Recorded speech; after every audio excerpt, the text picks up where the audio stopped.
पुण्याप्रमाणे पिंपरी चिंचवडमध्येही चिन्हाच्या मुद्द्यावरून दोन्ही राष्ट्रवादींची आघाडी फिसकटू नये यासाठी अजित पवारांच्या राष्ट्रवादीनं एक पाऊल मागे घेतलंय।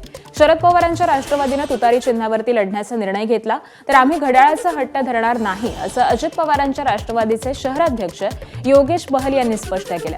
दोन्ही राष्ट्रवादी एकत्र आणण्यासाठी आम्ही सर्वतोपरी प्रयत्न करू अशी भूमिका बहल यांनी मांडलेली आहे।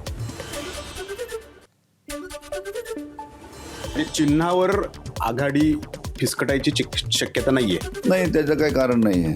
नाही, त्या ठिकाणी जर आमचा कॅन्डिडेट तिथं ठरलेला आहे, आमचा प्रचार सुरू झालेला आहे, आम्ही लोकांच्या घरोघरी पोहोचलेलो आहोत, आता खूप उशीर झालेला आहे, त्यामुळे त्या निर्णयामध्ये माझा काही बदल होणार नाहीये। त्यावेळी त्या ठिकाणी जितेंद्र नवरे हा आमचा उमेदवार असणार आहे। ते दोन पक्ष एकत्रित असतील आणि दादांची ती इच्छा असेल तर मग मी निवडणूक लढणार नाही। एबीपी माझा, उघडा डोळे बघा नीट।